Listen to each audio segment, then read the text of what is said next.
अभागे हैं वो लोग जो भगवान का नाम छोड़ करके विषयों के पीछे भाग रहे हैं, सुरा और सुंदरी के पीछे भाग रहे हैं। अभागे हैं वो लोग। काल सदा अपने रस डोले, ना जाने कब सिर चढ़ बोले। इसका अर्थ है कि काल हमारे सिर पर मंडरा रहा है। हरि नाम नहीं तो जीना। भगवान का नाम रोज जपा करो। इसमें वर्ष और महीना और अमावस पूर्णिमा ना देखा करो। भगवान का नाम जब से आप जपना शुरू करें, जब से आप भगवान के निकट पहुंच जाएं, समझ लेना तब से ही आप पर भगवत कृपा हो गई। आप भगवान के निकट हैं, उन्हें याद करते हैं तो उनकी कृपा है, और आप उन्हें नहीं याद करते तो उनकी कोई कृपा नहीं है। कृपा वही समझना चाहिए जब हमारे जिह्वा से निरंतर भगवत चिंतन हो, भगवान नाम निकले। भूषण से सब अंग सजावे, रसना पर हरि नाम न आवे। देह पड़ी रह जाएगी फिर, देह पड़ी रह जाएगी फिर। कुंडल और नगीना क्या, हरि नाम नहीं तो जीना क्या, हरि नाम नहीं तो जीना क्या। हमने अपना शरीर आभूषणों से सजा लिया, हमारा आभूषण शरीर सोने और चांदी से लाद दिया, पर जिह्वा पे भगवान का नाम नहीं है तो ये आभूषण किसी काम के नहीं है। अरे मनुष्य की सबसे बड़ी सुंदरता है उसके जिह्वा पर भगवान का नाम। यदि आपकी जिह्वा पर भगवान का नाम है तो आप बहुत सुंदर हैं। व्यक्ति आभूषणों से सुंदर नहीं लगता, व्यक्ति भगवान की चर्चा करने से, नाम जपने से सुंदर हो जाता है। हम क्या करेंगे उन आभूषणों का जो भगवान से ना जुड़े और भगवान से ना जुड़े। तीर्थ है हरे नाम तुम्हारा, भगवान का नाम ही तीर्थ है। आप चारों धाम मत करिए, आप केवल एक बार राम कह दीजिए। एक राम नाम जपने से सीताराम सीताराम, राधे श्याम राधे श्याम। एक बार केवल जय श्रीमन नारायण कह दीजिए, श्री लक्ष्मी नारायण कह दीजिए। एक बार भगवान नाम से ही चारों धाम करने का पुण्य प्राप्त हो जाएगा, एक नाम से। इतनी महिमा है नाम की। इसलिए कहता हूं हमेशा भगवान का नाम। तीर्थ है हरि नाम तुम्हारा, फिर क्यों फिरता मारा मारा। अंत समय हरि नाम न आवे, फिर काशी और मदीना क्या। कोई काशी घूम आए, कोई चारों धाम कर आए, पर सच्चे हृदय से भगवान का नाम ना जपे, भगवान के चरणों में प्रीति ना हो, तो चारों धाम का अर्थ क्या है? चारों धाम के मायने क्या हैं? इसलिए ईश्वर का नाम है सत्य, सच्चिदानंद रूपाय। ईश्वर सत्य है, ब्रह्म सत्यम जगन मिथ्या। वह परमात्मा ही सत्य है, इसलिए उसी को दिन रात हम याद करें। वही हम सबके रक्षक हैं, वही हम सबके दातार हैं। दाता एक राम, भिखारी सारी दुनिया। भगवान कैसे हैं? चित्त स्वरूप हैं। ईश्वर चित्त स्वरूप हैं, सबके भीतर बैठे हैं और सबका हिसाब किताब लेखा जोखा स्वयं रखते हैं। भगवान का नाम है आनंद। आपके जीवन में जो खुशियां हैं, जो आनंद है, वह ईश्वर ही है। आनंद के रूप में ईश्वर है और हम परमात्मा को यहाँ वहाँ सर्वत्र ढूंढते हैं। एक गुरुजी से चेले ने कहा, एक चेला था, अपने गुरुजी से बोला, गुरुजी मुझे भगवान से मिलना है, आप भगवान से मिलाओ ना। गुरुजी बोले, बेटा कल ठीक 10 बजे आ जाना सुबह, मैं तुम्हें भगवान के पास ले चलूँगा, चल के स्वयं देख लेना। ठीक है गुरुजी। चेला बड़ा प्रसन्न हुआ कि भगवान से मिलना है, इससे बड़ा सौभाग्य और क्या होगा। चेला गया, रात भर उसे नींद नहीं आई, करवट बदलता रहा। अब भगवान से मिलूंगा, भगवान से ये बात करूंगा, ऐसा कहूंगा, वैसा कहूंगा, भगवान से कहूंगा प्रभु आप तो हमें अपने साथ रख लो, अपनी सेवा में रख लो। वो पूरी रात वो सोचता रहा, गुरुजी हमें कल भगवान से मिलवाएंगे। सुबह 10 बजे गुरुजी ने बुलाया, वो 8 बजे ही आ गया। गुरुजी ने कहा, बेटा आ गए? हाँ गुरुजी आ गया, आपने कहा था 10 बजे, मैं 8 बजे ही आ गया। आप बताओ भगवान के पास कब चलना है? गुरुजी बोले चलो तुम आ गए हो तो अभी से यात्रा चालू करते हैं। पास में एक झोला पड़ा था, उसमें गुरुजी ने कुछ सामान भर रखा था।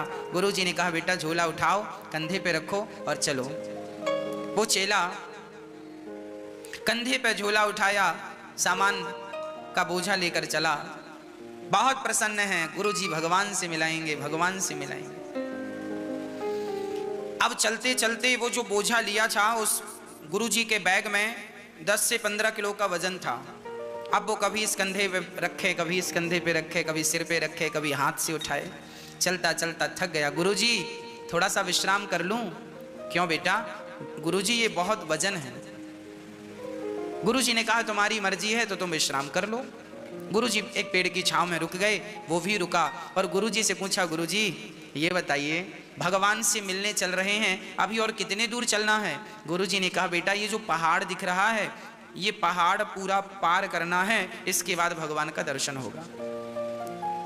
वो व्यक्ति, वो चेला गुरुजी की तरफ देखा और बोला गुरुजी मैं चलने से इनकार नहीं करता, पर इतना बड़ा पहाड़, इतना बड़ा झोला लेकर चढ़ना कठिन हो जाएगा। गुरुजी आप बताइए इस झोले में क्या आपने भर रखा है?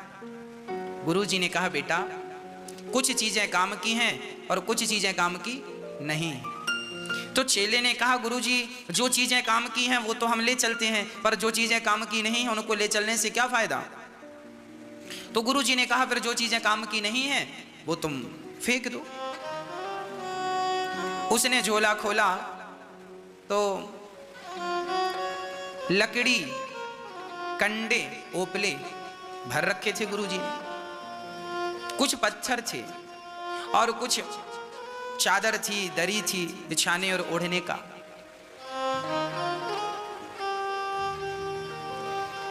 गुरुजी ये सामान जो व्यर्थ का है ये मैं फेंक दूं?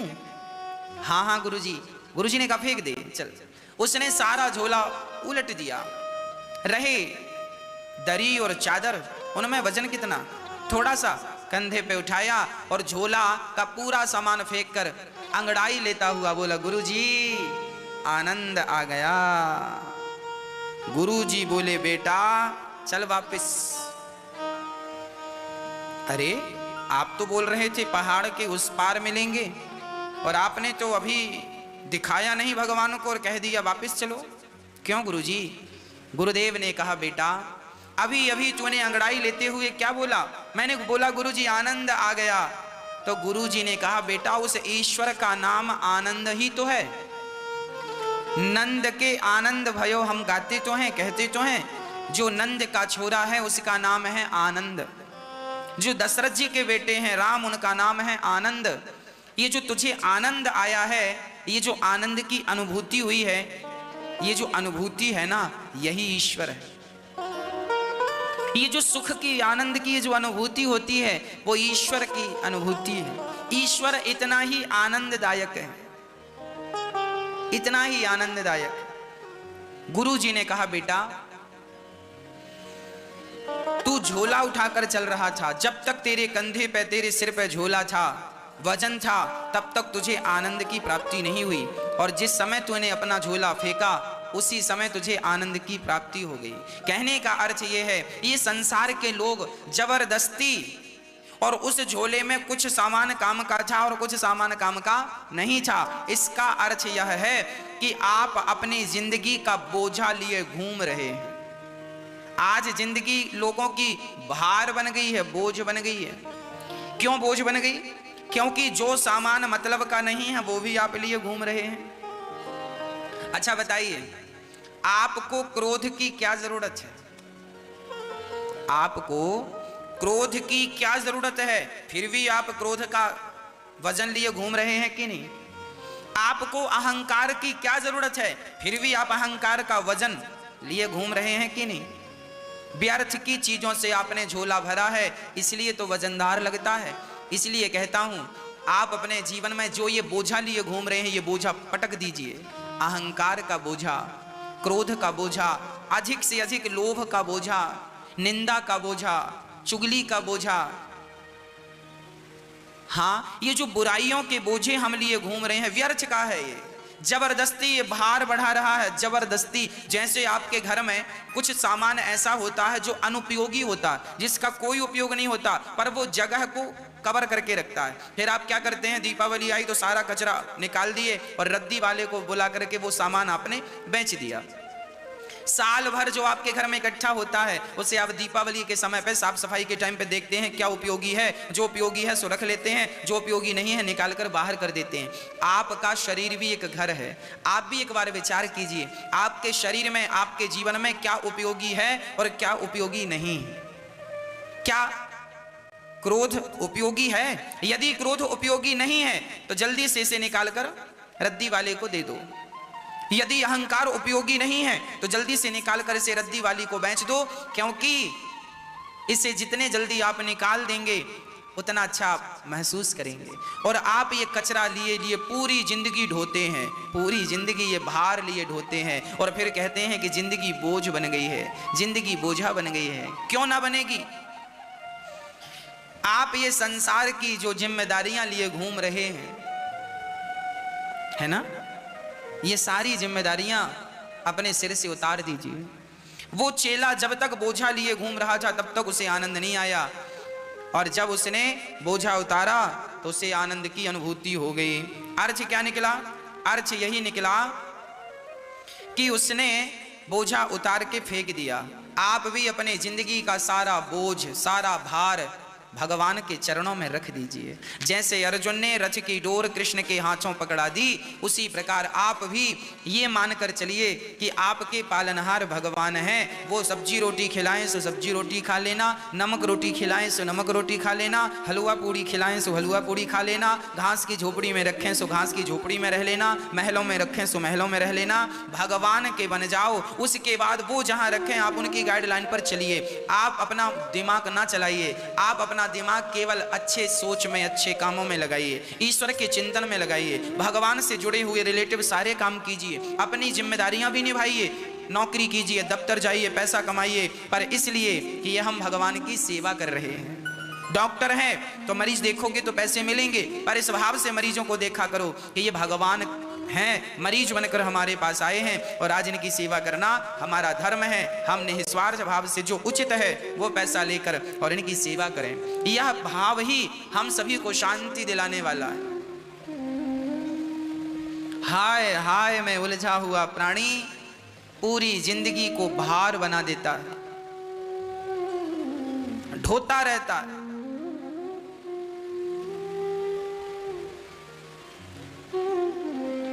इस भार को वो कब उतारेगा पता नहीं। एक छोटी सी कथा हमें याद आ गई। इस कथा को लिखने वाले हैं मुंशी प्रेमचंद्र। मुंशी प्रेमचंद्र जी की ये सुंदर सी कथा मुझे याद आ गई, जो इस विषय में बिल्कुल सटीक बैठती है।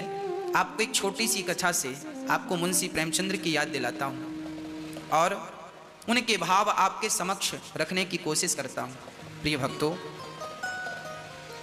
एक डॉक्टर थे, नाम था मिस्टर चड्डा।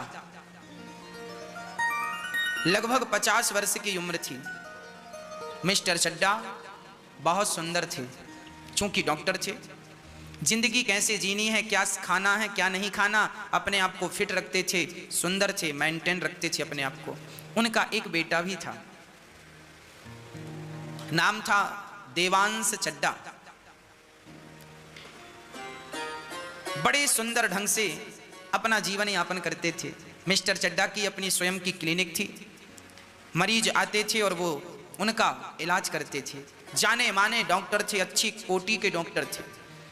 पेशेंट को देख लेते थे तो उसका उपचार करके ही छोड़ते थे और मरते हुए पेशेंट को भी, मरीज को भी वो बचा लेते थे। इतनी बढ़िया दवाई थी, इतना बढ़िया उनका व्यवहार था। एक दिन की घटना है, मिस्टर चड्डा अपने समय के बड़े पक्के थे। मुंशी प्रेमचंद्र जी लिख रहे हैं, मिस्टर चड्डा अपने टाइम के बड़े पक्के थे। 6 बजे क्लिनिक बंद करनी है, मतलब करनी है। उनका नियम था कि क्लिनिक बंद करके और वो गोल्फ का खेल खेलते थे, गोल्फ का खेल खेलते थे। अभी मिस्टर चड्डा अपनी दुकान का शटर गिरा ही रहे थे कि एक बूढ़ा सा व्यक्ति, सिर पे पगड़ी, फटा सा कुर्ता, फटी सी धोती, नंगे पांव, उसकी गोद में 8 वर्ष का एक नन्हा सा बालक था। दौड़ा दौड़ा आया, चड्डा साहब, डॉक्टर साहब, देखिए मेरे बच्चे को क्या हो गया है, ये बोल नहीं रहा है, इसकी जबान रुक गई है, अभी बढ़िया सा खेल रहा था, अचानक ना जाने क्या हुआ, बहुत बीमार हो गया है, शरीर बहुत गर्म है, जरा आप इसका इलाज कर दीजिए। मिस्टर चड्डा ने घड़ी देखी, भाई 6 बज गए हैं, मेरे खेलने का समय हो गया है, मुझे अपने आप को फिट भी तो रखना है, समय हो गया है, एक काम करना, तुम कल आना। वो गरीब आदमी गिड़गिड़ाने लगा, डॉक्टर साहब ऐसा मत कहिए साहब, मैं मर जाऊंगा, हम बुढ़ा बुढ़ी का इस बच्चे के सिवा कोई सहारा नहीं है, यदि रात को इसे कुछ हो गया, बहुत तेज बुखार है, शरीर बिल्कुल जल रहा है, डॉक्टर साहब रहम करो, अनाथ हो जाऊंगा, मेरा कोई सहारा नहीं है, हाथ पांव भी नहीं चलते, कोई कमा के 2 रोटी खिलाने वाला नहीं है, रहम कीजिए, इस बच्चे की रक्षा कीजिए, आप पे मुझे पूर्ण विश्वास है, आप इसकी रक्षा कर लेंगे। मिस्टर चड्डा ने कहा, समझ में नहीं आता, कह दिया ना कि कल देखूंगा, आज मेरे खेलने का वक्त है, मैं नहीं देख सकता। ये कहकर मिस्टर चड्डा अपनी गाड़ी में जाकर बैठ गए। वो बूढ़ा व्यक्ति बच्चे को लेकर गिड़गिड़ाता रहा, डॉक्टर साहब रुकिए, ये देखिए इसकी हालत देखिए, पता नहीं रात भर में क्या हो जाएगा। और वो गिड़गिड़ाता रहा, रोता रहा, पर मिस्टर चड्डा डॉक्टर साहब अपनी गाड़ी पे बैठकर वहां से चल पड़े। वो बूढ़ा फिर भी गाड़ी की ओर एक टकटकी लगाकर देखता रहा कि शायद इनका हृदय पिघल जाए, शायद ये मेरे बच्चे की रक्षा करने आ जाए, शायद मेरे बच्चे की जान बच जाए, पर डॉक्टर साहब नहीं आए। मिस्टर चड्डा अपने घर की ओर रवाना हो गए।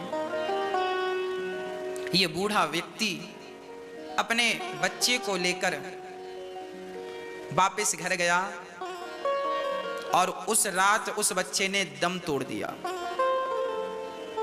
सही वक्त में उसे इलाज मिल जाता तो शायद उसकी जान बच जाती, पर मिस्टर चड्डा को तो गोल्फ का खेल खेलना था, समय के बड़े पक्के थे, उन्होंने कह दिया था कल आना, पर शायद वो छोटा सा बच्चा कल देख ना पाया, उसके जीवन का, उस बुढ़ा और बुढ़ी के जीवन का वो चिराग सदा सदा के लिए बुझ गया। समय गुजरा, मिस्टर चड्डा का बेटा था, आज उसकी 20 वर्ष पूरे हो गए थे और आज उसके 20 वर्ष जीवन के हो गए, 20वां जन्मोत्सव चल रहा था। मिस्टर चड्डा ने बड़ी सी पार्टी दी, डॉक्टर साहब हैं, पैसे वाले हैं, बड़े लोग हैं और अमीर लोगों के ख्याल अलग हैं, बड़ी पार्टी दी।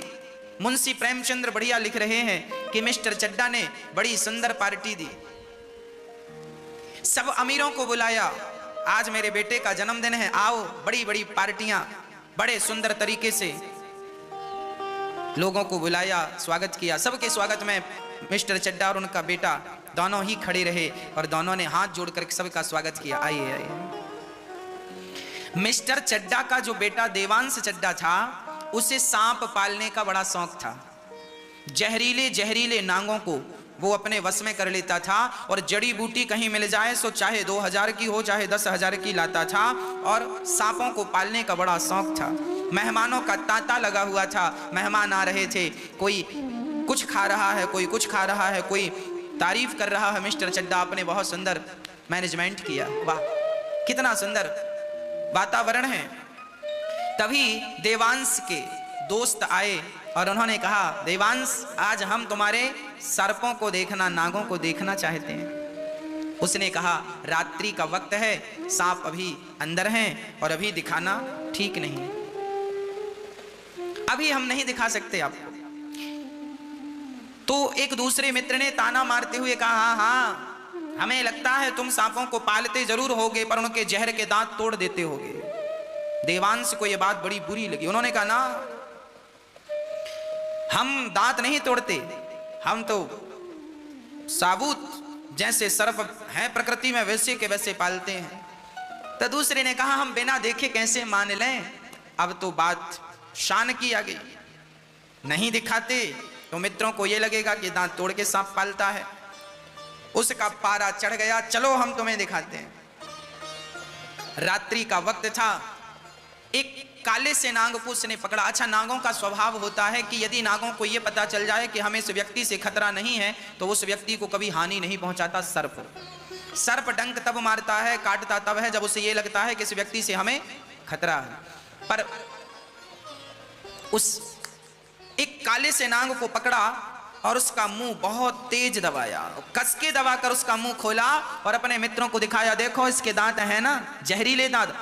सारे मित्र चौकन्ने रह गए, चौंक गए, अरे ये तो सचमुच काला नाग है और इसका डसा हुआ पानी भी नहीं मांगता, इतना खतरनाक सांप है। मित्र देखकर समझ गए कि ये सच्ची का सांपों का प्रेमी व्यक्ति है, पर वो मित्र तो डर के मारे बाहर निकल गए। पर सांप का जब मुंह दबाया इसने जोर से तो सांप की आंखें लाल लाल हो गई। उस सांप ने विचार किया कि आज तक इसने मेरे साथ ऐसा व्यवहार नहीं किया, ना जाने क्या हुआ इसने मेरे साथ ऐसा व्यवहार किया। सर्प को लगा कि शायद ये मुझे मारने पर उतारू है।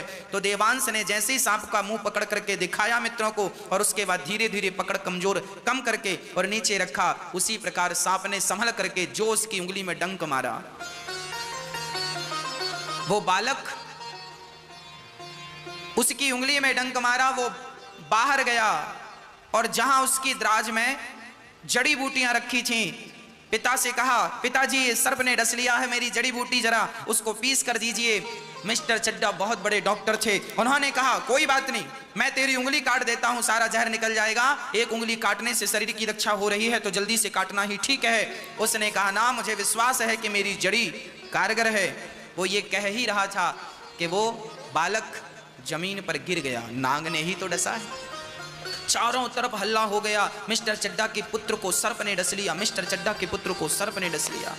सारे नगर में हल्ला हो गया, सारे मेहमान देखने आने लगे और जड़ी रखी गई, पर जड़ी असर ना कर पाई। मिस्टर चड्डा रोने लगे, उनकी पत्नी रोने लगी, मेरा बेटा बेटा तेरी बात ना मानी होती, उंगली काट दी होती तो पुत्र तेरी रक्षा हो जाती। नगर में बड़े बड़े जो सांप को झाड़ने वाले थे उनको बुलाया गया, पर उनका कोई मंत्र काम ना कर सका।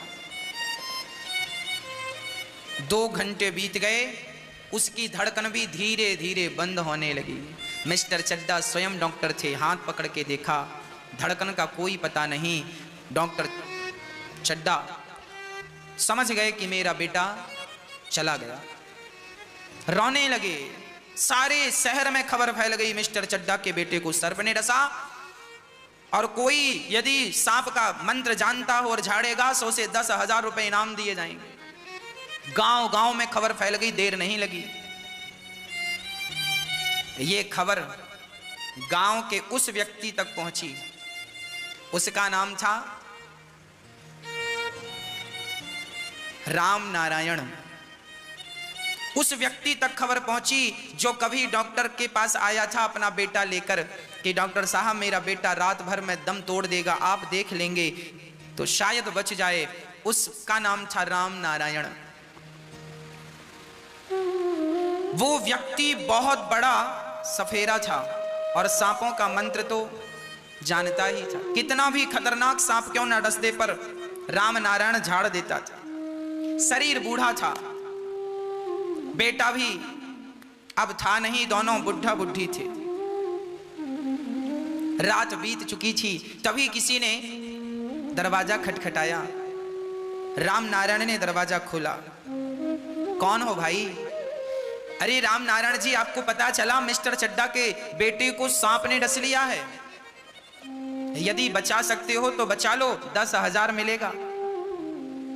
राम नारायण ने पूछा, वही चड्डा डॉक्टर? हाँ हाँ वही। राम नारायण बोले, मरे उसका बेटा, मैं काहे जाऊं? मेरा बेटा तड़प रहा था, मैं चिल्ला रहा था, हुजूर बचाइए मेरे बेटे को, बचाइए। उनको खेल खेलना था, मेरे बेटे की रक्षा उन्होंने नहीं की, अब मैं क्यों जाऊं उनके बेटे की रक्षा करने? मैं नहीं जाता। किवाड़ बंद कर लिया। तभी उनकी बूढ़ी सी पत्नी बोली, अजी क्या हुआ? क्यों बड़बड़ा रहे हो? अरे भाग्यवान, तुम्हें क्या बताऊं, जब खुद पे मुसीबत आती है ना तब पता चलता है कि मुसीबत क्या होती है। दूसरों की मुसीबत तो कोई जान छोड़ी पड़ती है। बड़े लोगों के बड़े ख्याल हैं, इंसान कीड़े मकोड़ों की तरह मरता रहता है, अपने खेल को नहीं छोड़ते। मैं नहीं जाने वाला। पत्नी बोली, कहाँ नहीं जाओगे, ये तो बताओ बात क्या है। बुढ़िया ने पूछा तो राम नारायण ने कहा, वो मिस्टर चड्डा है ना, हाँ हाँ, मैं बेटे को लेकर गया था, डॉक्टर साहब देख लो देख लो, नहीं देखा उन्होंने, अब तो मेरा बेटा चला ही गया। तो पत्नी ने कहा, उनके बेटे को क्या हुआ? बोले, उनके बेटे को सांप ने डस लिया है, और ये बहुत बड़े झाड़ने वाले थे, ये चाहते तो जान बच सकती थी। पत्नी ने उनकी ओर मुस्कुराते हुए देखा और कहा, जो आपको अच्छा लगे सो कीजिएगा, पर रात हो गई है, जाना है सो जाइए, सोना है सो सोइए। राम नारायण बोला, आग लगे मिस्टर चड्डा के घर में, मैं काहे जाऊं, मेरे बेटे को उसने देखा तक नहीं पलट करके कैसा है, मेरे अंदर भी आग जल रही है, उस मिस्टर चड्डा के कारण मेरा बेटा मर गया, सही वक्त पे दवाई दे देता तो मेरा बेटा जिंदा रहता। मैं नहीं जाने वाला, बिस्तर लगाओ। बुढ़िया ने बिस्तर लगाया, दोनों आराम करने लग गए, पर राम नारायण करवट बदलते रहे, इन्हें नींद ना आई। मुंशी प्रेमचंद्र जी लिख रहे हैं, मुंशी प्रेमचंद्र जी लिख रहे हैं, ये कभी इस करवट पे जाएं, कभी इस करवट पे जाएं, थोड़ी देर बाद उठकर बैठ गए तो बुढ़िया भी बैठ गई। बूढ़ी अम्मा इनको लगा ये जाग रही है, सो फिर लेट गए। थोड़ी देर बाद बूढ़ी अम्मा गहरी नींद में सो गई और इनका हृदय अंदर से बार बार यही कह रहा था कि जैसा व्यवहार उसने मेरे साथ किया है, क्या मैं भी उसके साथ ऐसा ही व्यवहार करूं? ना, वो तो अमीर लोग हैं, वो क्या जाने कि गरीबों की जिंदगी क्या है, पर मेरा बेटा अब नहीं है, मुझे पता है कि बेटे के जाने का गम क्या होता है। मिस्टर चड्डा का बेटा मर जाएगा तो मिस्टर चड्डा बहुत दुखी होंगे। यदि मेरे कारण जिंदगी बच सकती है, ये वो अपने आप से बात कर रहा है, राम नारायण अपने आप से बात कर रहा है, लेटे लेटे, क्या करूं क्या करूं। उसकी आत्मा गवाह दे रही थी, जवाब दे रही थी, जा। उसने देखा डोकरी सो गई है, लाठी उठाया, दरवाजा धीरे से खोला, दरवाजा बाहर से बंद किया, चलता गया चलता गया चलता गया। मिस्टर चड्डा के घर के पास पहुंचा, बड़ी तेज गति से चला, चलते चलते 20 मिनट हो गए, रोशनी दिखने लगी, सारे मेहमान जा चुके थे। तभी वो बूढ़ा आदमी मिस्टर चड्डा के घर पहुंच गया। मिस्टर चड्डा बाहर ही खड़े थे। मिस्टर चड्डा को लगा कि शायद कोई मरीज घर में आया है। मिस्टर चड्डा ने दूर से कहा, भैया आज मैं नहीं देख पाऊंगा किसी मरीज को, और 1 महीने तक भी मैं नहीं देखूंगा, आप जाओ। उस बूढ़े राम नारायण ने कहा, मिस्टर चड्डा, मैंने सुना है आपके बेटे को सांप ने डस लिया। हाँ हाँ,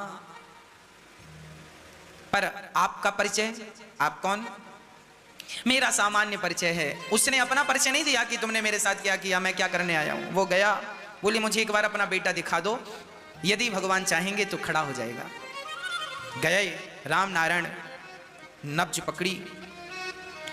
चड्डा, घबराने की जरूरत नहीं, सांप बहुत जहरीला था, पर फिर भी अभी इसके प्राण शेष हैं। पानी भरवा भरवा करके उसे ठंडे पानी से नहलाया, और जो मंत्र पढ़ा, इसका जीवन का जो अनुभव था, मंत्र पढ़ा, मंत्र पढ़ पढ़ के सारा जहर उतार दिया, और मिस्टर चड्डा का बेटा देखते ही देखते उठ करके बैठ गया। अब बेटा बैठा, सारे लोग बच्चे को गले लगाने में, खुशियां मनाने में व्यस्त थे। तब तक राम नारायण जी को समय मिला, तुरंत भाग गए घर, और दरवाजा खोलकर ज्यों की त्यों सो गए। चड्डा ने देखा, भाई वो बूढ़ा व्यक्ति कहां गया? अरे अभी तो यहीं था, अभी तो यहीं था, चारों तरफ खोजा गया, पर कोई परिचय नहीं, कोई पता नहीं। सबको ये लग रहा था कि पैसे लेने आया होगा ना, वो तो पैसे भी नहीं लिया। मिस्टर चड्डा को धीरे धीरे याद आने लगा। मिस्टर चड्डा तुरंत गाड़ी पे उसके घर गए, पूछा कि वो कौन था, पता लगा कि वो फलाना था। गए, उसके हाथ जोड़कर बोले, आपका धन्यवाद। और ध्यान से देखा मिस्टर चड्डा ने, तो कहा कि मैंने आपको कहीं देखा है। हाँ साहब, एक बार मैं अपने बच्चे को लेकर आपकी क्लिनिक आया था, आपको खेल खेलने जाना था, सो आप खेल खेलने चले गए और मेरे बेटे की जीवन लीला पूरी हो गई। एक आप हैं जो किसी की जिंदगी इसलिए नहीं बचाते कि आपको खेलना है, और एक मैं हूं, मुझे रात को नींद नहीं आई केवल इसलिए कि आपका बेटा संकट में।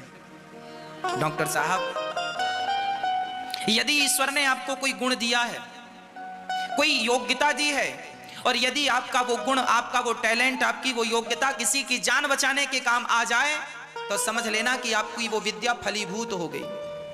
और आपकी विद्या किसी के काम ना आए तो केवल भार है, बोझा लेके घूम रहे हो, ये केवल भार है, बोझ है। बस मेरी माँ, डॉक्टर साहब की आंखों में झरझर आंसू गिर रहे थे। मैं आपका किस मुंह से शुक्रिया अदा करूं, किस मुंह से धन्यवाद दूं।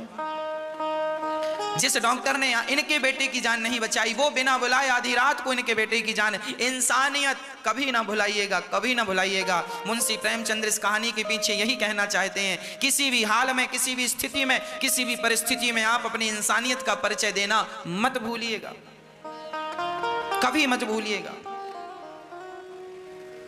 डॉक्टर साहब का बेटा तो खड़ा हो गया और उनके हृदय में एक अजब सी उछल पुछल चल रही थी। क्यों मैंने इनके पुत्र की रक्षा नहीं की, क्यों मैंने इनके पुत्र की रक्षा नहीं की, क्यों मैंने अपनी इंसानियत का परिचय, मैं क्यों इतना निर्दयी हो गया कि मैंने तड़पते हुए पिता के हृदय को ना देखा, उस पुत्र की रक्षा ना की। जमीन पे माथा रख के डॉक्टर साहब माफी मांगने लगे। यदि आप मुझे माफ कर देंगे तो विधाता मुझे माफ कर देगा।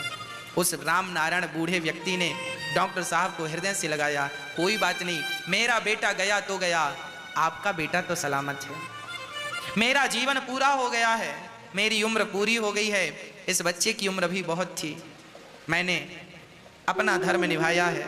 आपसे बस यही कहूँगा, आगे से मेरे जैसा कोई दूसरा बाप अपने बेटे को लेकर आए तो आप खेल का बहाना मत बनाइएगा, आप उसकी जान बचाइएगा। यही कहते कहते मुंशी प्रेमचंद्र जी इस कहानी को पूरा कर देते हैं। अर्थ, ये जिंदगी बोझा बन जाती है। हम पूरी जिंदगी अपने लिए करते हैं, पूरी जिंदगी व्यर्थ का एटीट्यूड लेकर घूमते हैं, व्यर्थ का ईगो अहंकार लेकर घूमते हैं, एटीट्यूड में जीवन जीते हैं। पता नहीं किस बात का व्यक्ति अहंकार करता है। जिस व्यक्ति को आप दो कौड़ी का समझकर उसे दुत्कार देते हैं साहब, पता नहीं वो व्यक्ति कब आपके काम आ जाए। इसलिए कभी किसी का अनादर अपमान ना कीजिएगा। आप किसी का अपमान करके क्या स्वयं का सम्मान बढ़ा सकते हैं? नहीं ना। इसलिए किसी का अपमान ना कीजिएगा। किसी का अपमान आप करेंगे तो वो उसका नहीं, आपका अपमान है, और किसी का सम्मान आप करेंगे तो वो उसका नहीं, आपका सम्मान है। आज मिस्टर चड्डा को जीवन भर की पढ़ाई में जो सबक ना मिला, आज एक अनपढ़ बूढ़े व्यक्ति ने सबक दे दिया। हम पढ़ लिख कर इंसानियत भूल रहे हैं, भूल जाते हैं। हम डॉक्टर होने का फर्ज, कर्तव्य भूल जाते हैं। हम इंसान होने का फर्ज और कर्तव्य भूल जाते हैं। आप जहां हैं, आप एडवोकेट हैं, आप जज हैं, आप नेता हैं, आप अभिनेता हैं, आप जहां हैं, जैसे हैं, आप बिजनेसमैन हैं, व्यापारी हैं, आप अपना फर्ज और अपनी इंसानियत दोनों निभाइए।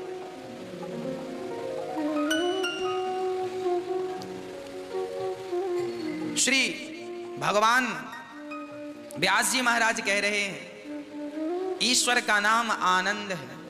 यदि आनंद चाहते हो तो आप अपने जीवन के सारे भार को, सारे बोझा को उठाकर किनारे कर दीजिए। अहंकार जैसा बोझा, कपट जैसा बोझा हटा दीजिए और एक सामान। उस बूढ़े व्यक्ति को यदि अहंकार होता, किसने मेरे बच्चे की जान नहीं बचाई, मैं क्यों बचाऊं, तो यही बोझ है। और मैं नहीं चाहता कि आपके अंदर भावना बदले की, जो बदले की भावना, ये भी एक बोझा है। ये सारे बोझे निकाल दो, फिर देखना जीवन कितनी, जिंदगी कितना सुख देने वाली बन जाती। जब आप छोटे से बच्चे थे, किसी प्रकार का कपट नहीं, छल नहीं, असत्य नहीं, झूठ नहीं, आप कितने प्रसन्न रहा करते थे, ना जाने कहाँ चली गई वो आपकी प्रसन्नता। इसलिए सदा प्रसन्न रहा कीजिए, सदा प्रसन्न रहा कीजिए।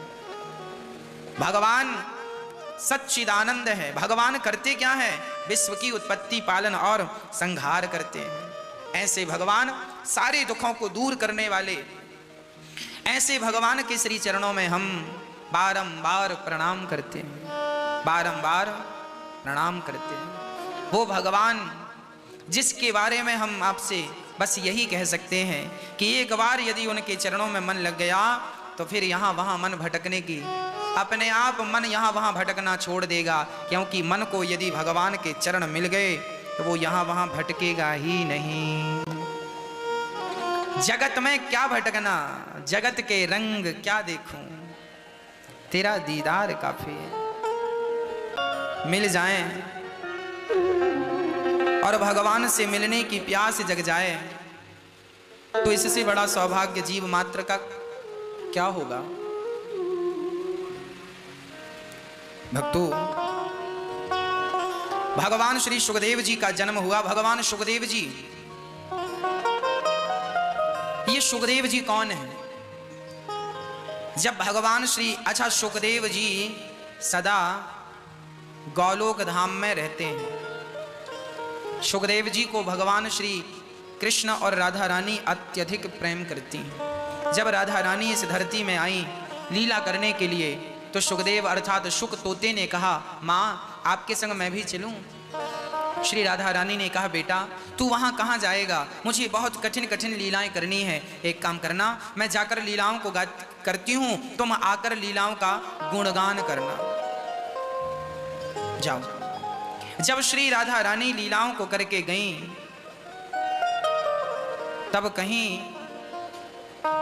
भगवान श्री कृष्ण और राधा की जो परम पवित्र लीलाएं थीं उनको गाने के लिए गोलोक धाम से श्री सुखदेव जी आए और कथा सुनकर आए। एक बार भगवान शंकर माता पार्वती को लेकर अमरनाथ के जंगल में गईं और वहां बड़े प्रेम से शंकर जी ने कथा माता पार्वती को सुनाई। भगवान शंकर ने माता पार्वती से कहा, हे प्रभु मैं आपसे कथा सुनना चाहती हूँ। शंकर जी बोले, देवी हम कथा सुना तो दें पर आपको कथा से बड़ा संदेह उत्पन्न होता है, इसलिए अब हमें डर लगता है। पिछली बार अगस्त जी के पास आप और हम कथा सुनने गए, उस समय आप सती दक्ष की बेटी थी, पर आपको भगवान पर बड़ा संदेह हो गया। ये कैसे भगवान है जो अपनी पत्नी के लिए यहाँ वहाँ पूछ रहे हैं कि सीता कहाँ है, सीता कहाँ है, और आपको संदेह हुआ जिसके कारण आपका शरीर नष्ट हो गया, है ना। संशयात्मा विनश्यति, संशयात्मा विनश्यति। यदि आपके अंदर संशय है ईश्वर को लेकर तो जल्दी से उस संशय का निवारण कर लीजिए, नहीं तो वो संशय कहीं आपका नाश ना कर दे। माता सती के अंदर भी एक संदेह था कि ये कैसे राम है जो अपनी पत्नी के बारे में पूछ रहे हैं, हे खगमृग हे मधुकर श्रेणी तुम देखी सीता मृग नैनी, क्या ये भगवान होते तो इन्हें इतना पता ना होता। शंकर जी समझाए, देवी ये भगवान ही है पर सामान्य लीला कर रहे हैं, सामान्य लीला कर रहे हैं। आज हमारे भारत के प्रधानमंत्री जो कि आज प्रधानमंत्री हैं, कल किसी गांव के व्यक्ति कोई अपने खेत में मिट्टी डलवाए, मेड़ में मिट्टी डलवाए और भारत देश के प्रधानमंत्री सिंपल कपड़ा पहनकर खेत से मिट्टी उठाकर यदि मेड़ पर डालने लग जाएं तो क्या कोई ये कहेगा कि ये प्रधानमंत्री हैं? क्या कोई विश्वास करेगा? वो व्यक्ति लाख कहे कि ये देश के प्रधानमंत्री हैं, लोग कहेंगे हम सकल हो सकते हैं, अरे देश का प्रधानमंत्री खेत में माटी थोड़ी डालेगा। आप ही विचार करिए, यदि प्रधानमंत्री जी सचमुच अपना रूप बदल कर जाएं और मिट्टी खेत में डालें और लाख लोग देखें तो उनकी आंखों पे यकीन नहीं होगा। उसी प्रकार जो परमात्मा बैकुंठनाथ हैं आज वो सामान्य लीला कर रहे हैं तो भला उन पर यकीन करता कौन। माता सती का संदेह करना कोई गलत नहीं था, पर शंकर जी ने जब समझाया कि ये वही हैं, ये लीला कर रहे हैं लीला, पर सती नहीं मानी और माता सती उनकी परीक्षा लेने चली गई। उनका नॉलेज कितना है जानने चली गई। माता सती को लगा ये सीता की खोज कर रहे हैं तो मुझे सीता बनकर ही इनके सामने जाना चाहिए। और माता सती सीता बनकर गई, राम जी के सामने खड़ी हो गई। लक्ष्मण जी अवाक रह गए, माँ कुछ बोले नहीं लक्ष्मण जी, पर सती जी पार्वती सती जी जो सीता बनकर खड़ी बोली, हे नाथ मैं भाग कर रावण के पास से आ गई। राम जी ने प्रणाम किया, माँ प्रणाम। जंगल में अकेली खड़ी हो माँ, शंकर जी कहाँ हैं? शंकर जी कहाँ हैं जब ये पूछा। अच्छा, भगवान राम भी सामान्य व्यक्ति बनकर गए तो माता सती उनकी पत्नी बनकर चली गई। जब राम जी पहचान गई तो माता सती समझ गई कि ये भगवान हैं, ये लीला कर रहे हैं। हमने शंकर जी की बात पर यकीन क्यों नहीं किया? इसलिए आपको मैं यहाँ सावधान करना चाहूँगा कि हमसे बड़े लोग, गुरुजन लोग, माता पिता लोग जो कहें हमें उस पर विश्वास कर लेना चाहिए। माता पिता की बात और गुरुजनों की बात सदा विश्वास के योग्य होती है। उन बातों पे कोई संदेह नहीं होता जो बात माता पिता कह रहे होते हैं और गुरु जी कह रहे होते हैं। माता पिता और गुरु की वाणी बिना ही विचार करें शुभ जानी। इसलिए इनकी बात अकाट्य है, आप बिना संदेह के इन्हें स्वीकार। पर सती जी नहीं मानी और राम जी ने भेद जान लिया। अब सती जी समझ गई ये भगवान है। किसी ने राम जी से कहा, प्रभु ये तो सीता बनकर खड़ी थी, आपने पहचान कैसे लिया? भगवान राम ने कहा, मेरी सीता को मैं अच्छे से जानता हूं। मेरी सीता हमेशा अपने पति से पीछे खड़ी होती है, ये आगे खड़ी हैं। आगे तो मेरी माँ ही खड़ी हो सकती है, मेरी सीता कभी नहीं खड़ी हो सकती। आप स्वभाव, आप किसी दूसरे की शक्ल बना सकते हैं, आप प्लास्टिक सर्जरी करा के किसी की शक्ल तो बना सकते हैं, पर स्वभाव कहाँ से लाएंगे? शक्ल बदली जा सकती है पर स्वभाव नहीं बदला जा सकता।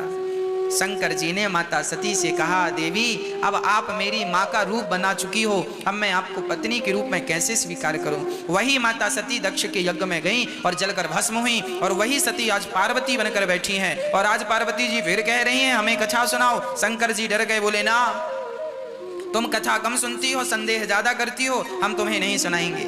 माता पार्वती ने हाथ जोड़कर कहा, भोलेनाथ तब संदेह था, अब श्रद्धा है, अब मुझे राम के बारे में जानना है। भगवान शंकर माता पार्वती को लेकर अमरनाथ गए, डमरू बजाई, सारे पशु और पक्षी भाग गए। उसी समय वहां भगवान सुखदेव जी नन्हे से तोता वहां पर बैठे शंकर जी के द्वारा कही हुई संपूर्ण कथा को सुन लिया। शंकर जी ने कहा था, पार्वती जी मैं आंख बंद करके कथा सुनाऊंगा, आप सो रही हैं या सुन रही हैं हमें पता कैसे चलेगा? इसलिए आप हुंका देती जाना। पार्वती जी बराबर हुंका देती गई, पर कथा के चौथे दिन माता जी की नींद आ गई और कथा का हुंका फिर सुखदेव जी देते गए, इसलिए कि कहीं कथा बंद ना हो जाए। कथा पूरी हुई, माता पार्वती की नींद खुली। हाँ प्रभु फिर आगे क्या हुआ? शंकर जी ने कहा, कथा तो हमने पूरी सुना दी, अरे हमारी नींद लग गई, आंख लग गई, तो फिर हुंका तो बराबर आया। हुंका किसने दिया? समझ गए कोई और है। पलट कर देखा तो तोता सुखदेव जी।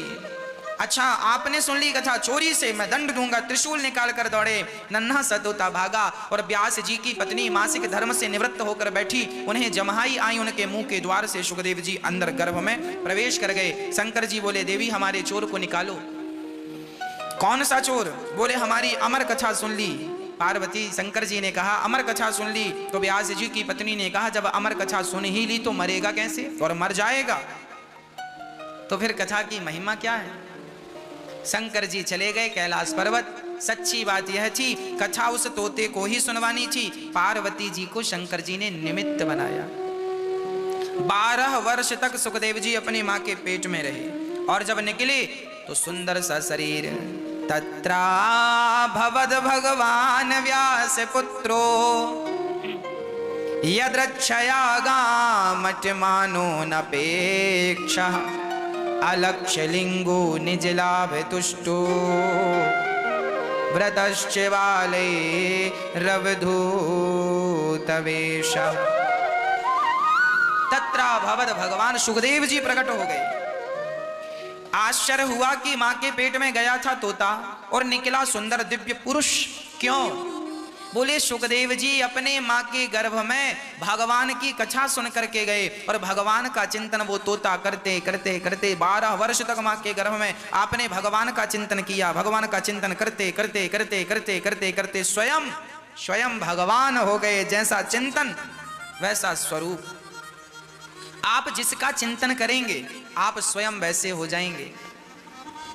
हाँ, आप जिसकी पूजा करते हैं, जिसका चिंतन करते हैं, आप वैसे हो जाते हैं। इसलिए सदा भगवान का चिंतन, श्रीमन नारायण, जय श्रीमन नारायण, सदा भगवान नारायण का ही चिंतन करना चाहिए। सदा मेरे श्याम सुंदर का चिंतन करना। जब आप भगवान कृष्ण का चिंतन करेंगे, उनका नाम है श्याम सुंदर, आप उनका चिंतन करेंगे तो आप बिना क्रीम पाउडर के सुंदर दिखने लग जाएंगे। आप जिसका चिंतन करते हैं आप वैसे हो जाते हैं, आप वैसे दिखने लगते हैं।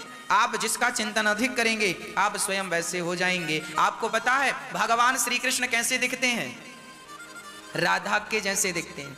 और राधा कैसी दिखती हैं? श्री कृष्ण के जैसी दिखती हैं। राधा रानी कृष्ण का चिंतन करती करती सांवली हो गई और श्याम सुंदर राधा जी का चिंतन करते करते गोरे हो गए। राधा कृष्ण जैसी लगती हैं और कृष्ण राधा जैसी लगती हैं। कभी आपका गोलोक धाम जाना होगा, जब आप अपने पुण्य से जाएंगे तो आप वहां देख लेंगे राधा कृष्ण रूप में है और कृष्ण राधा रूप में। एक दूसरे का अनन्य चिंतन करने से उनका स्वरूप प्राप्त हो जाता है। सायुज्य मुक्ति यही तो है।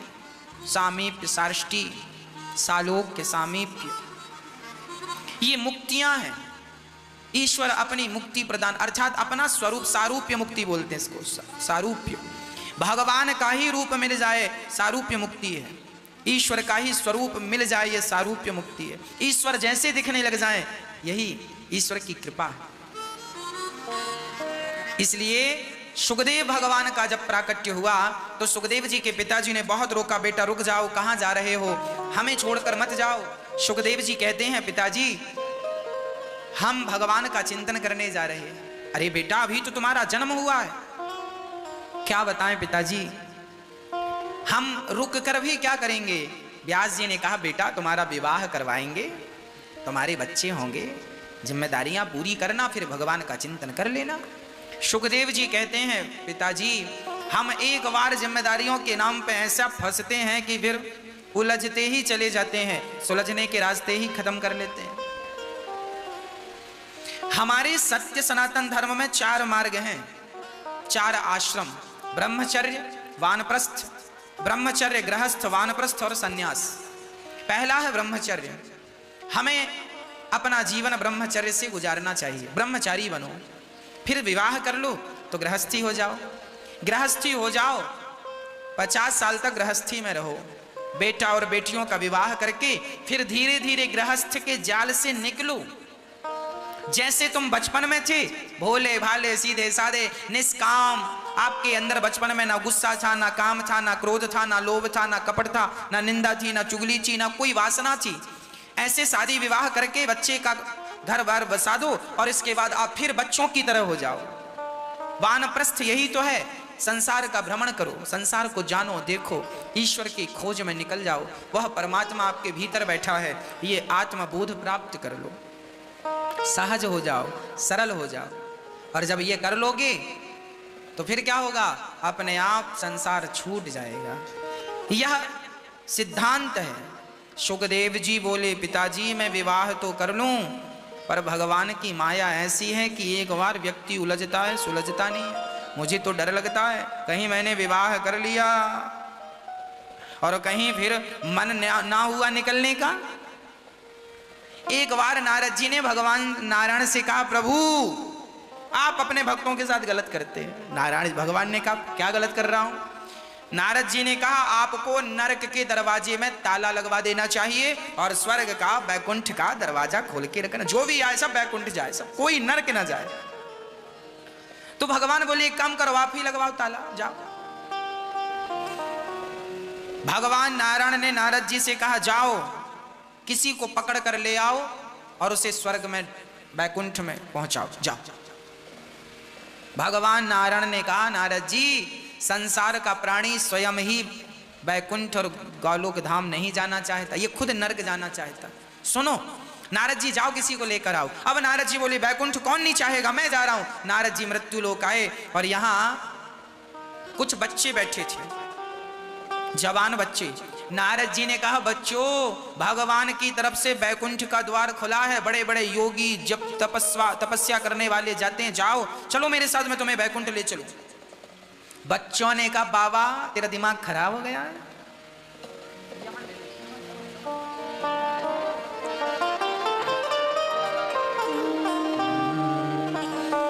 आपका दिमाग खराब हो गया बाबा जी। नारद जी ने कहा क्यों? अरे अभी हम बच्चे हैं, शादी करेंगे विवाह करेंगे फिर जाएंगे। नारद जी बोले अच्छा।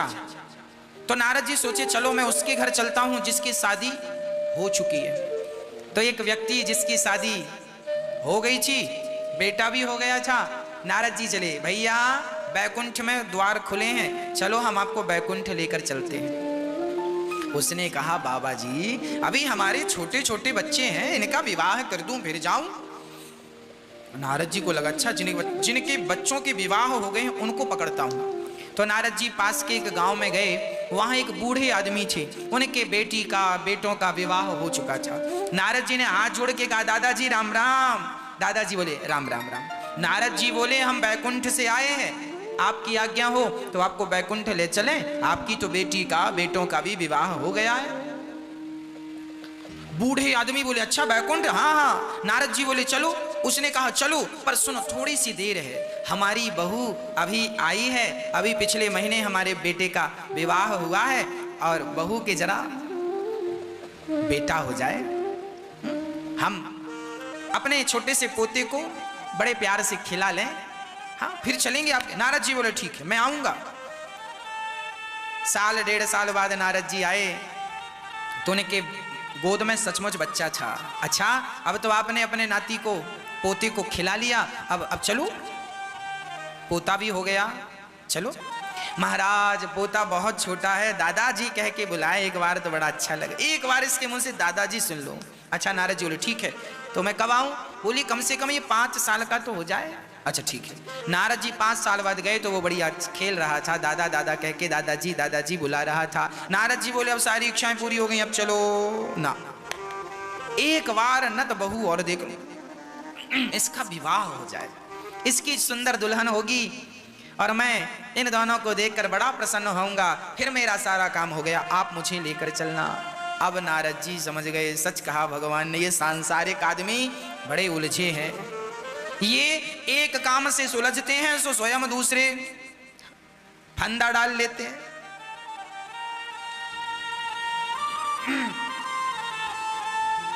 एक सज्जन थे वो भैंस खरीद के ले आए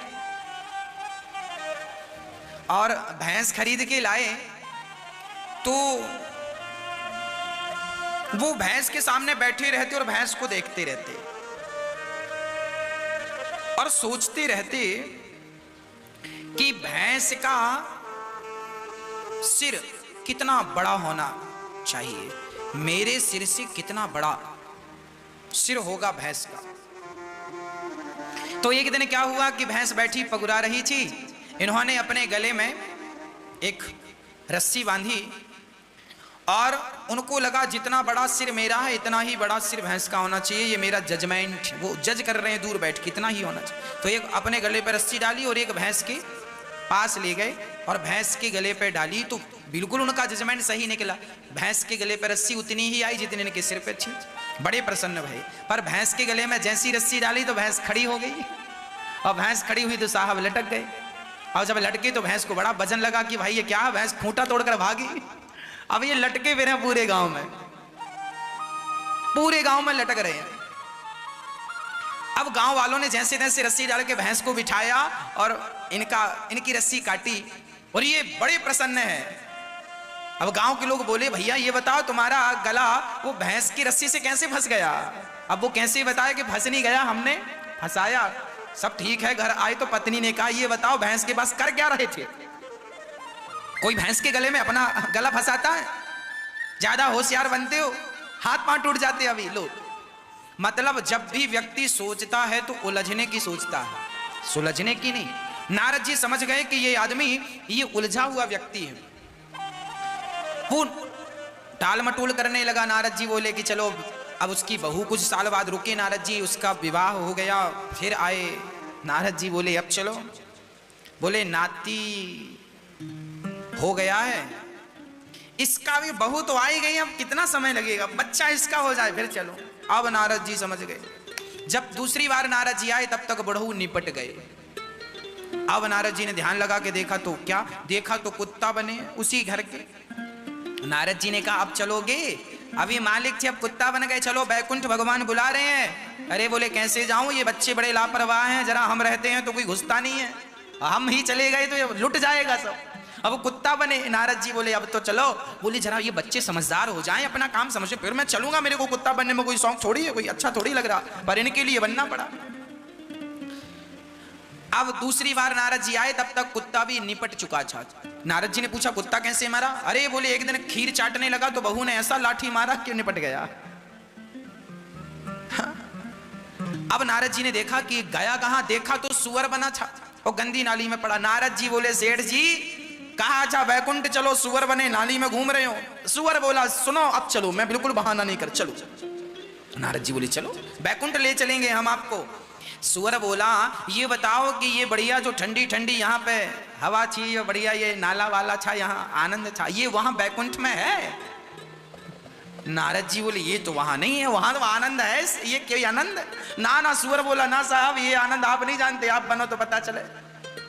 नारद जी बोले बस बस अब तुम यही बने रहो, हम चले। नारद जी ने हाथ जोड़ लिया, भगवान के पास गए। भगवान ने कहा क्यों? आप तो बोले थे नरक के दरवाजे बंद कर दो, बैकुंठ का खोल दो, और आप तो पकड़ के किसी को नहीं लाए।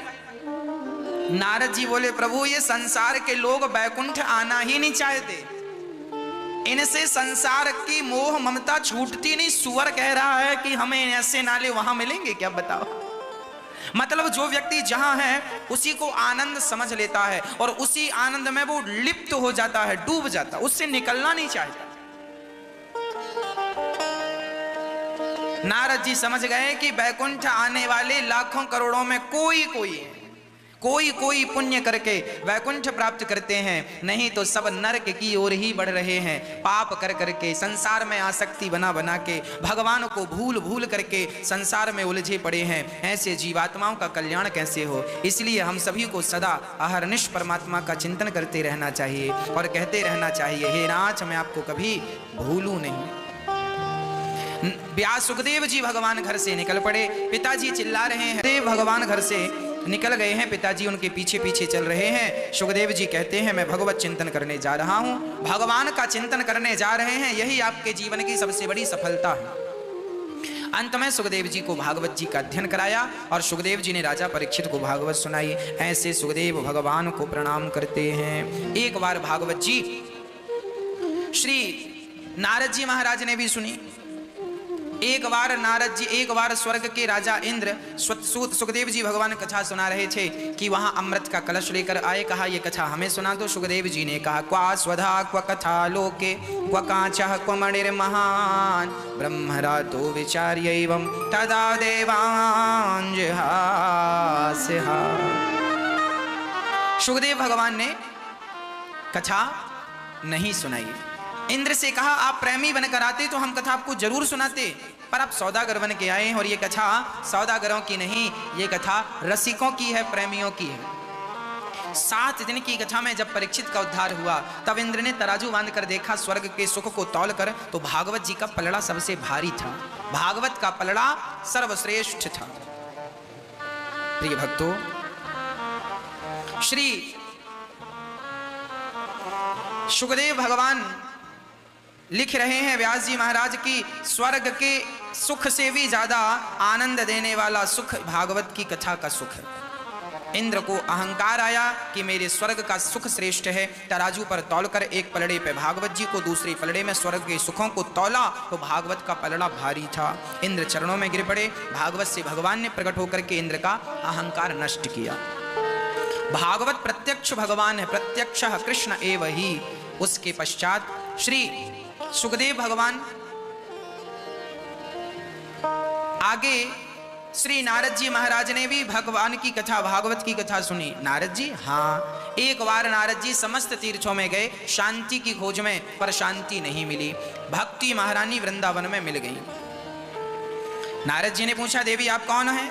उन्होंने कहा, अहम भक्तिरिख्याता इमौ में तनयो मतौ ज्ञान वैराग्य नामानौ काल योगे न जर्जरौ।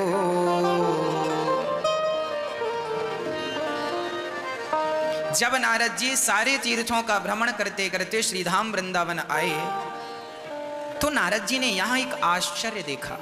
एक 16 वर्ष की कन्या उदास बैठी है, एक बूढ़ा उसके दाहिने तरफ, एक बूढ़ा कन्या के बाएं तरफ, और बूढ़ी बूढ़ी ना जाने कितनी स्त्रियां पंखा झलका रही हैं। नारद जी ने देखा कि यहाँ स्त्रियों का मेला है। नारद जी जाने लगे। तब वो कन्या दौड़कर नारद जी के चरण पकड़ती हुई बोली कि भो भो साधु क्षणम तिष्ठा मच्चिंतामपि नाशय दर्शनम तव लोकस्य सर्वथा हरम परम। वो चरणों में गिर के बोली, महाराज। नारद जी बोलिए, को भगवान आप कौन हैं? उस कन्या ने कहा, अहम भक्ति, मैं भक्ति हूं, मेरी ख्याति भक्ति के नाम से प्रसिद्ध है। अच्छा, आप भक्ति महारानी हैं, तो ये कौन है? एमऊ में तनयौ मतौ, ये मेरे पुत्र हैं। क्या नाम है? ज्ञान वैराग्य, ये मेरे पुत्र हैं ज्ञान और वैराग्य।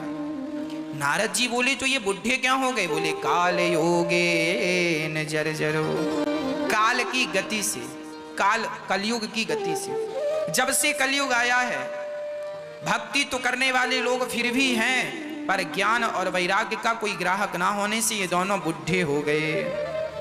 भक्ति महारानी के 2 बेटे हैं, ज्ञान और वैराग्य। इसलिए पहले भक्ति जरूरी है। भक्ति होगी तो ज्ञान और वैराग्य भी होगा, है ना? ज्ञान भी जरूरी है। यदि आपके अंदर भक्ति है और ज्ञान नहीं है तो ज्ञानहीन भक्ति भी ठीक नहीं। इसलिए थोड़ा ज्ञान जरूर होना चाहिए और वैराग्य भी होना चाहिए।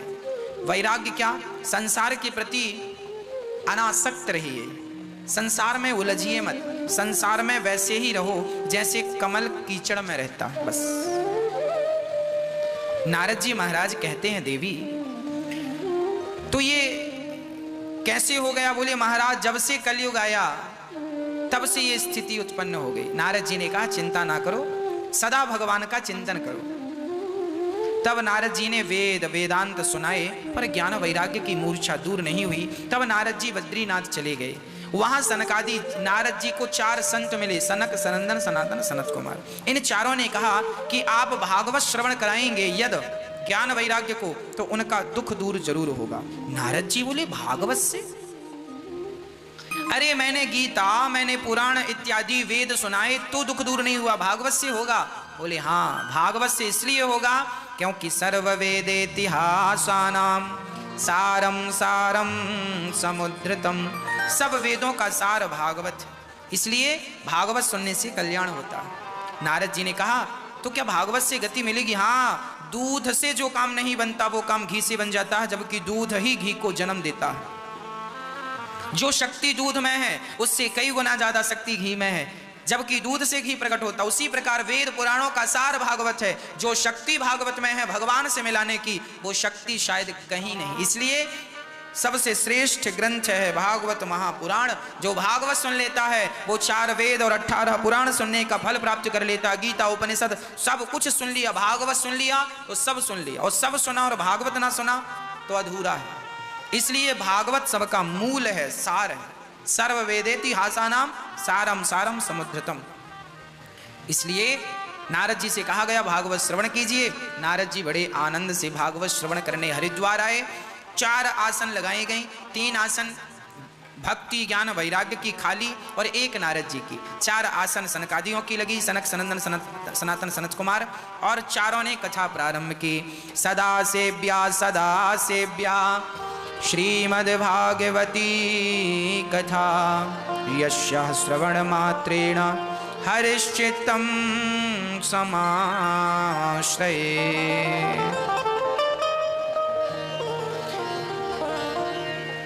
भक्ति महारानी प्रकट हो गई। नारद जी,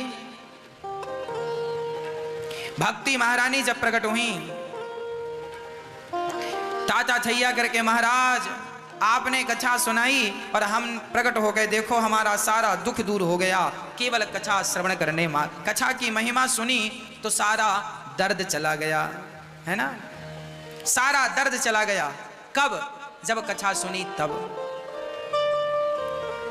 भक्ति महारानी ताता थैया करके नाचने लगी। अच्छा, भागवत सुनने से दर्द सचमुच चला जाता। भक्ति कीर्तन करने लगी। भक्ति सुतौ तौ तरुणौ गृहीत्वा प्रेमयी के रूपा सहसा विरासे। श्री कृष्ण गोविंद हरे मुरारी नाथेति नामानि मुहुर्वदन्ति। भक्ति महारानी कीर्तन करने लगी, श्री कृष्ण गोविंद हरे मुरारी, हे नाथ नारायण वासुदेव, और बड़े प्रेम से कहने लगी, मैं तो पड़ गई हूं बीमार, हाँ, मेरा कोई उपचार कर दे।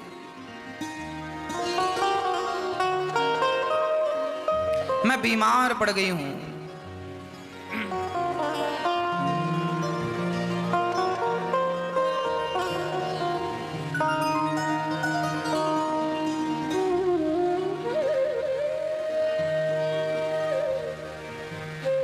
भक्ति महारानी कह रही हैं, जब से कथा सुनी तब से दिल ले गया, दिल ले गया सावरिया सरकार। हो कोई कर दे मेरा उपचार,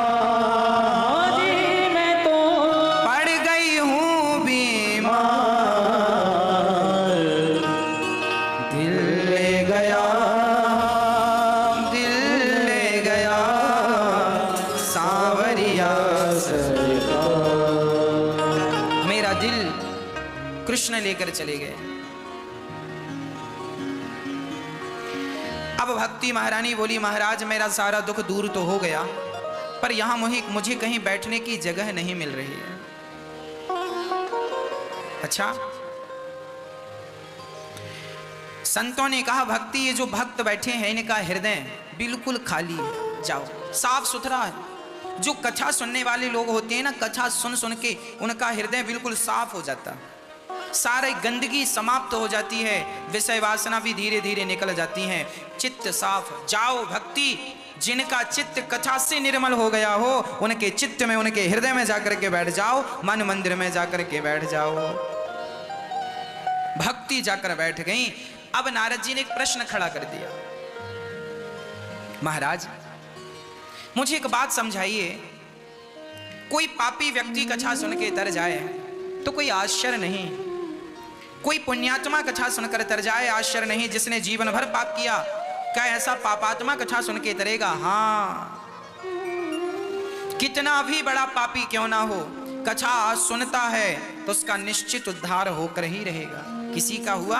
हाँ, ये माने वह पाप कृतस्तु सर्वदा सदा दुराचारिरता विमार्गिगाः क्रोधाग्निदग्धः कुटिलाश्च कामिनः सप्ताह यज्ञेन कलौ पुनन्ति ते। कितना भी बड़ा पापी क्यों ना हो, भागवत सुनकर उसका उद्धार होगा। अच्छा, किसी का हुआ? तुंगभद्रा नदी के तट पर एक गांव, सुनो, सनकादि सुना रहे नारद जी को, सुनो। एक गांव था, उस गांव में एक पंडित जी रहते थे, नाम था आत्मदेव। बड़ा सुंदर स्वभाव था उनका। आत्मदेव पुरी तस्मिन् सर्ववेद विषा, सारे वेदों की ज्ञानी थे, सब ज्ञान चान, धन दौलत से भी संपन्न थे। आत्मदेव जी के घर ना एक पुत्र की कमी थी। पुत्र ना होने से आत्मदेव जी बड़े दुखी रहा करते थे। सारा समाज, सारे लोग उन्हें ताना मारते थे, तुम्हारी कोई संतान नहीं है। आत्मदेव जी बहुत उदास होने लग गए कि मेरे बेटा नहीं है, बेटा नहीं। अच्छा, जीवन में जो चीज हमें मिल जाती है, हमें उसके बाद भी किसी ना किसी चीज की अपेक्षा रहती, ये मिल जाता, ये और मिल जाता। जो मिला है उससे हम संतुष्ट नहीं, जो नहीं मिला अभी उसकी तरफ भाग रहे। एक मैया जी हमसे बोली, गुरुजी हमारा बड़ा बेटा हमसे बात नहीं करता। हमने कहा माँ फिर ये बताओ आप किसके पास कैसे कहाँ रहती हो? महाराज हमारा छोटा बेटा बहुत अच्छा है, बहुत सेवा करता है, छोटी बहू बहुत अच्छी है, बहुत सेवा करती है, हम उनके साथ रहते हैं। हमारा बेटा कमाता भी है, छोटा वाला बात अच्छी, सेवा पाँव भी दबाता है, सारी सेवा। हमने कहा माँ देखो आपका एक बेटा आपकी सेवा करता है, आपको प्रसन्न है, पर दूसरा आपसे बात नहीं करता, तो आप जो सेवा करता है उसकी तरफ देखकर आप प्रसन्न नहीं हैं, बल्कि जो सेवा नहीं करता उसकी तरफ देखकर आप दुखी हैं। अरे भाई जिंदगी प्रसन्न रहने के लिए मिली है मेरी माँ, प्रसन्न रह लो, प्रसन्न रह लो, शिकायतें समाप्त कर दो। शिकायत भरी जिंदगी जीना अर्थात भार ढोने जैसा है, शिकायत कभी ना हो। किस बात की शिकायत? कैसी शिकायत? जो सेवा नहीं करता कोई बात नहीं, जो करता है वो ठीक है। अब आप ये तो बात ऐसी हुई कि सोने के ढेर में बैठकर 2-2 रुपए मांगना, भैया 2 रुपए दे दो, 2 रुपए दे दो, मांग रहे हैं 2 रुपए और बैठे काहे के ऊपर हैं? सोने के ढेर में, सोने के सिक्कों के ढेर में बैठ के कोई 2-2 रुपए मांगे तो वो समझदारी तो नहीं है। आप अपने जीवन में यदि सुखी रहना चाहें तो सुखी रहने के कहीं ना कहीं से आप उपाय कर लें कि आपको इस उपाय से, इस प्रकार से सुखी रहना।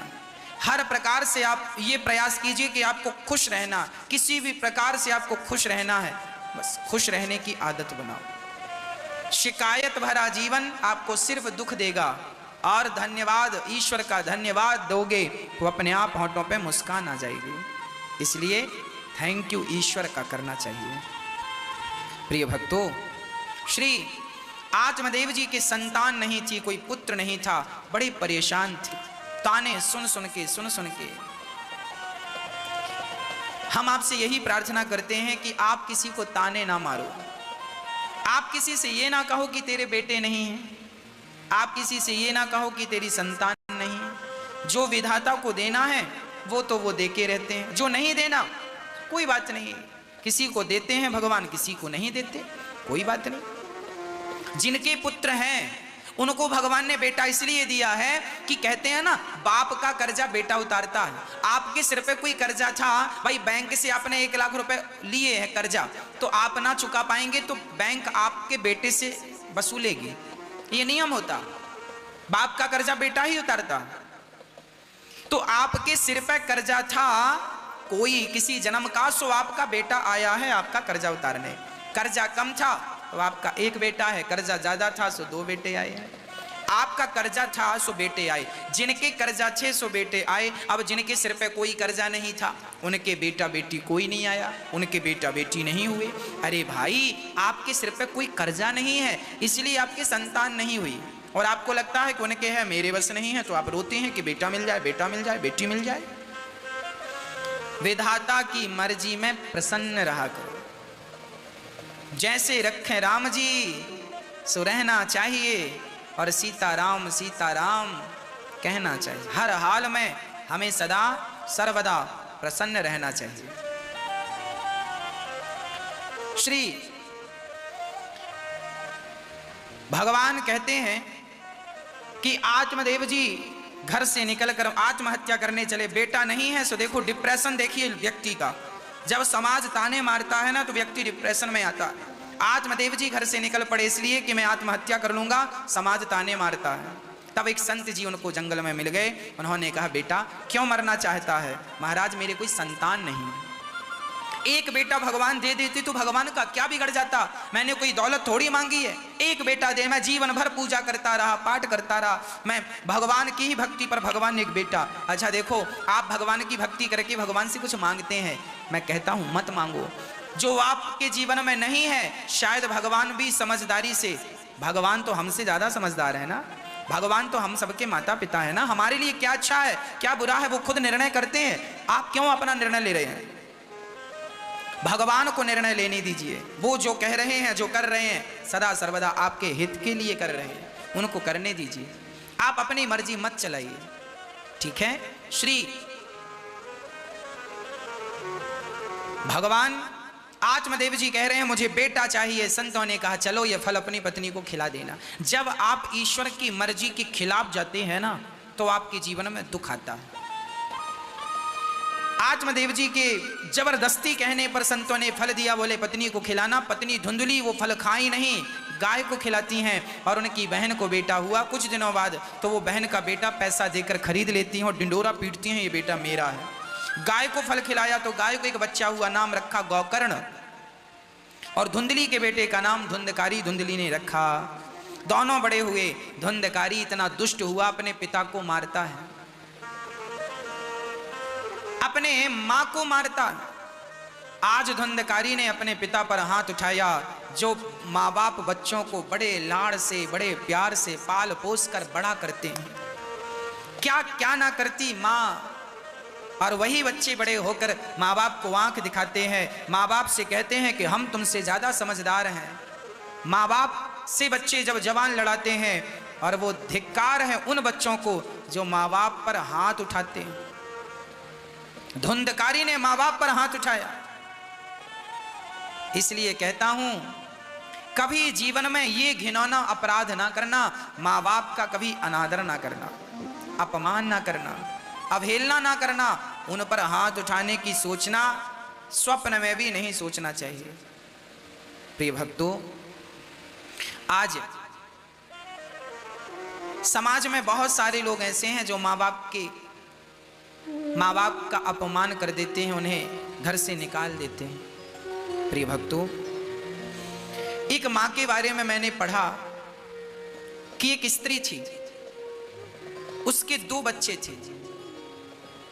उसके पति तब गुजर गए जब बच्चे कोई 3 वर्ष का था, तो बड़ा बेटा 5 साल, बड़ा बेटा 5 साल का है और छोटा बेटा 3 साल का, और पति गुजर गए।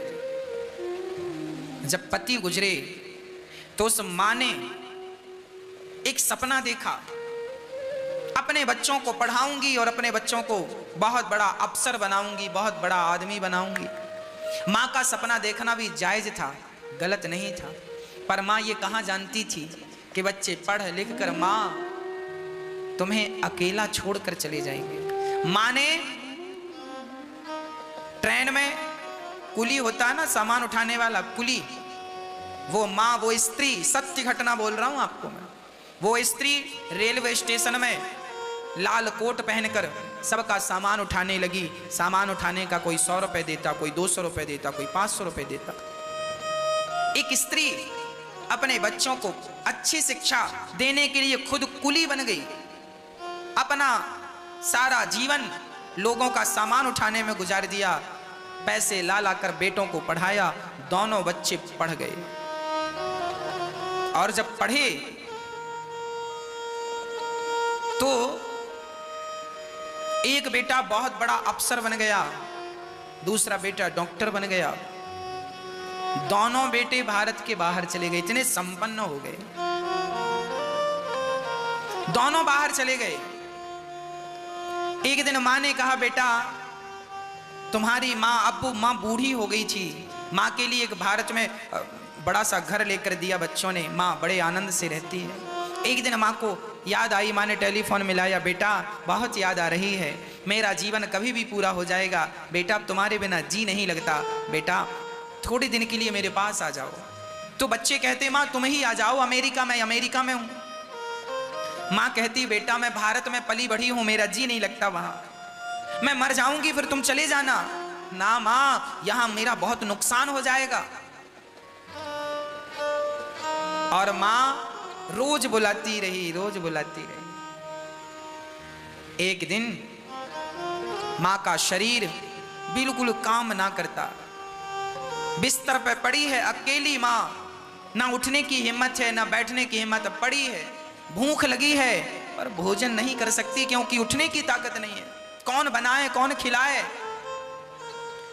भूखी प्यासी बिस्तर पे तड़प तड़प के मां मर गई। कंकाल बचा, केवल कंकाल। बच्चों को याद आई कि मेरी मां का बहुत महीनों से फोन नहीं आया, तो मां को मिलाया। चूंकि मां तो समाप्त होगी, कोई घर में था नहीं, तो फोन उठा नहीं, घंटी तो जारी है।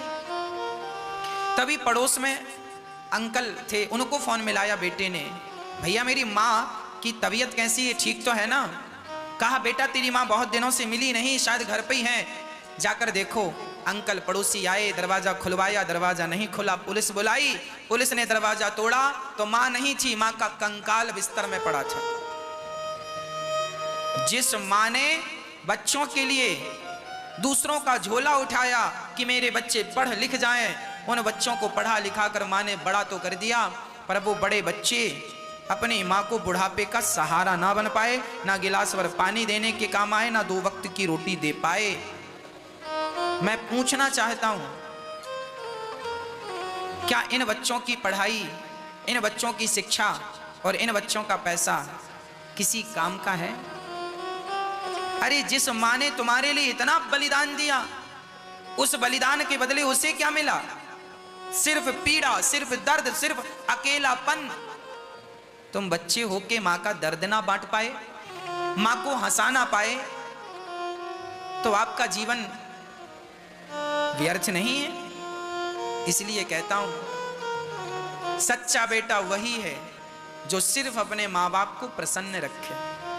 खूब कमाइए, बहुत नाम कमाइए, बहुत पैसा कमाइए, पर इस पैसे के साथ यदि आपकी मां प्रसन्न हो तो नुकसान क्या है? पैसे के साथ आपके पिता प्रसन्न हो तो नुकसान क्या है? इसलिए मां बाप का एहसान कभी ना भुलाइए, मां भगवान होती है। अब भगवान की पावन सी चर्चा की ओर हम आपको लेकर चल रहे हैं। जब धुंधकारी ने अपनी मां और अपने पिता पर हाथ उठाया, तब गौकर्ण जी ने अपने पिता को समझाया। गौकर्ण जी ने अपने पिता से कहा, देहे स्थिमांस रुधिरे भीमतिम त्यजत्वम जाया सुतादिषु सदा ममतां विमुञ्च पश्यानिशं जगदिदं क्षणभङ्गनिष्ठं वैराग्यरागिरसिको भवभक्तिनिष्ठः। गौकर्ण जी अपने पिताजी को उपदेश कर रहे हैं। पिताजी, ये बताइए हमारा शरीर किन चीजों से मिलकर बना है? पिता ने कहा 5 तत्वों से। गौकर्ण जी का एक अद्भुत सवाल है, मैं आपसे भी ये सवाल करता हूं, हर बार इस बार भी करूं। आप कहते हैं ये मेरा बेटा है, ये मेरी बेटी है, ये मेरा परिवार है, ठीक बात कहते हैं आप, पर बताइए परिवार और बेटी और बेटा का तो छोड़िए, क्या ये शरीर भी आपका है? यदि ये शरीर आपका है तो फिर लोगों ने चिता में रखकर जला क्यों दिया? आपके शरीर को आपने रोका क्यों नहीं? क्यों भाई मेरे शरीर को जला रहे हो? आप कहां चले गए? क्यों नहीं रोकते उन लोगों को जो आपके शरीर को चिता में रखकर आग के हवाले कर देते हैं? इसका अर्थ यही है, ये शरीर पर भी हमारा वश नहीं है, इस शरीर पर भी हमारा अधिकार नहीं है। जब हमारा अधिकार हमारे शरीर पर नहीं है तो हम और किन किन अधिकारों पर अपना दावा ठोकें कि ये हमारा? हम बेटे पर अपना अधिकार क्यों जमाते हैं? हम पत्नी पर अपना अधिकार क्यों जमाते हैं? हम समाज और संसार में अपना अधिकार क्यों जमाते हैं? क्या ये शरीर पर तुम्हारा अधिकार है? क्या इन आंखों पर तुम्हारा अधिकार है? अधिकार है तो अंधी क्यों हो गई आंखें? अधिकार था तो कानों में कम सुनाई क्यों पड़ने लगा? अधिकार था तो घुटनों में दर्द क्यों है? अधिकार था तो कमर में दर्द क्यों है? यदि शरीर पर तुम्हारा अधिकार था तो शरीर बीमार क्यों पड़ गया? शरीर बुढ़ा क्यों हो गया? सीधी बात यह है, आपका आपके शरीर पर कोई अधिकार नहीं। इसलिए कहता हूं यह शरीर किराए का है और किराए के मकान को हमें एक ना एक दिन खाली करना पड़ता है। घर से बाहर। मेरे भाई, ये शरीर तुम्हारा नहीं है, ये किराए का मकान है। जब चाहे परमात्मा खाली करा लें और आपको खाली करके जाना पड़ेगा। इसलिए इसे अपना समझना ही मूर्खता है। ये शरीर अपना नहीं, ये संसार अपना नहीं, अपने तो केवल गिरधर गोपाल हैं। इसलिए उस एक परमात्मा से नाता जोड़कर ये सब भाड़े का है। कभी भी झोपड़ी खा। आप जब अपनी बेटी का विवाह करते हो ना, तो बेटी का विवाह आप किसी होटल में, किसी धर्मशाला में या किसी विवाह जहां होते हैं उस स्थान पे मैरिज गार्डन लेकर के करते हो। तो वहां पर जब मैरिज गार्डन आप लेकर के विवाह करते हैं ना, तो वहां जो सामान होता है सब किराए का होता है। एक रात के लिए तुम्हें मिलता है। यहां तक कि लड़की जिस मंडप में बैठती है वो मंडप भी किराए का होता है। और जो आज तुम्हें बढ़िया चमचमाती हुई लाइटें दिख रही हैं, बढ़िया सुंदर सी झांकियां दिख रही हैं, ये सब एक रात के लिए तुम्हें किराए से मिला है। रात हुई समाप्त, सब चीजें वापस करनी पड़ेंगी। हाँ, उसी प्रकार परमात्मा ने हमें सब चीजें किराए से दे रखी हैं। ये शरीर किराए का है, ये परिवार किराए का है, और किराए के सामान को एक दिन छोड़ना पड़ता है। आपको केवल ये समझाना चाह रहे हैं कि संसार में रहो पर आसक्त तो होकर ना रहो। संसार में रहो वैसे ही रहो जैसे कीचड़ में कमल, जुड़ा हुआ नहीं है। जैसे नारियल, एक नारियल होता है कच्चा, एक नारियल होता है कच्चा नारियल, एक नारियल होता है पक्का नारियल। कच्चा नारियल जो होता है ना, उसके अंदर पानी होता है, और कच्चा नारियल खोपड़ी से चिपका होता है। नारियल की जो खोपड़ी होती है ना, बड़ी कठोर, तो वो कच्चा वाला नारियल खोपड़ी से चिपका रहता है। आप कच्चा नारियल तोड़ेंगे ना तो उसका गोला उसकी खोपड़ी से चिपका होता। जबकि पका हुआ नारियल आप हिलाएंगे ना तो अंदर से आवाज आएगी, मैं अलग हूं, मैं अलग हूं, मैं अलग हूं। अंदर का गोला कहता है मैंने खोपड़ी को छोड़ दिया है। जो नारियल चिपका हुआ है बाहर वाले से, खोपड़ी से, जब आप कच्चा नारियल तोड़ते हैं ना, तो आप तो नारियल तोड़ते हैं, पर वो चिपका होने के कारण गोला भी टूट जाता है। जबकि पके नारियल को तोड़ते हैं तो खोपड़ी तो टूटती है नारियल की, पर अंदर का गोला नहीं टूटता। उसी प्रकार आप यदि बाहर वालों से चिपके रहेंगे, बाहर वाले मतलब संसार, बेटा बेटी पति, ये बाहर वाले हैं, इनसे आप चिपके रहेंगे तो इनको कुछ हुआ तो आपको भी कुछ होगा। ये टूटेंगे तो तुम भी टूट जाओगे, क्योंकि तुम इनसे चिपके हो। नारियल का गोला चिपका है खोपड़ी से, खोपड़ी टूटी तो वो भी टूट जाता। जबकि पका हुआ नारियल अलग है। आप रहो इनके बीच में, नारियल का गोला रहता उसी के भीतर है पर उनसे अलग रहता है। संसार में रहो, अपनी जिम्मेदारियां निभाओ, पर सबसे अलग रहो, अंदर से अलग। बाहर से ऐसा लगे कि आप सब कर रहे हैं जिम्मेदारियां, पर अंदर से आप सबसे अलग रहो, ईश्वर से जुड़े रहो। यदि अलग रहेंगे तो आप जीवन जिएंगे पर आपका कुछ बिगड़ेगा नहीं। एक बार हमारे गुरुजी सुना रहे थे कि एक स्त्री का बेटा, जवान बेटा समाप्त हो गया। जवान बेटा मरा तो उसकी मां तनिक भी रोई नहीं। तो गुरुजी ने कहा क्यों? तुम्हारे रिश्तेदार, तुम्हारा परिवार रो रहा है, बेटा मर गया तुम्हारा जवान, तुम रोती नहीं हो। उस महिला ने कहा गुरुजी आपने तो समझाया है कि संसार में सब मेहमान हैं, अपनी मेहमानी पूरी करके जा रहे हैं, तो मेरा बेटा भगवान के घर से आया था, भगवान ने वापस बुला लिया, इसकी मेहमानी पूरी हो गई, इसमें रोना क्या है? गुरुजी बड़े दंग रह गए। राम राम, ऐसा वैराग्य तो मेरा नहीं है जैसा इस महिला का है। धन्य है आप। ऐसा ज्ञान, ऐसा वैराग्य आ जाए तो जिंदगी का काया कल्प हो जाए, बदल जाए। गौकर्ण जी ने समझाया, आत्मदेव जी की समझ में आई, भागवत जी का पाठ करके उनकी सदगति हुई। धुंधकारी ने मां को मारा, मां कुएं में कूद कर मरी। 5 वैश्याओं को लाया, 5 वैश्याओं ने धुंधकारी को मार डाला। धुंधकारी प्रेत बना। प्रेत योनि से मुक्ति कैसे हो? जब गौकर्ण जी ने भागवत सुनाई तब धुंधकारी बांस की गांठ में जाकर बैठा। पहले दिन की कथा से बांस की पहली ग्रंथि, दूसरे दिन की कथा से दूसरी, 7 दिन की कथा से बांस की 7 ग्रंथि खुली, और धुंधकारी जैसा महान पापी भागवत सुनकर के मुक्त हो गया। भागवत पापी से पापी व्यक्ति को भी मुक्त करने वाली है, मुक्त करती। भागवत से आत्मबोध हो जाता है, आत्मज्ञान हो जाता है, संसार का रोना धोना, संसार की स्थितियां सब दूर हो जाती हैं यदि भगवान की चर्चा समझ में आ जाए तो। धुंधकारी जैसा पापी तर गया केवल भागवत सुनकर। गौकर्ण जी ने दोबारा भागवत करवाई, विमान आया, धुंधकारी परमधाम को गया, दूसरी बार भागवत सुनाई, पशु पक्षी भी भगवान के निज धाम चले गए। गौकर्ण जी को भगवान ने हृदय से लगाया, नारद जी का सारा संदेह मिट गया, नारद जी के प्रकट हो गए भगवान वहां, सनक आदि प्रकट होकर झूमने लगे, संत मुनि सब प्रकट हो गए, प्रहलाद इत्यादि प्रकट हो गए। नारद जी को संतोष हुआ कि भागवत से भगवान का दर्शन हुआ।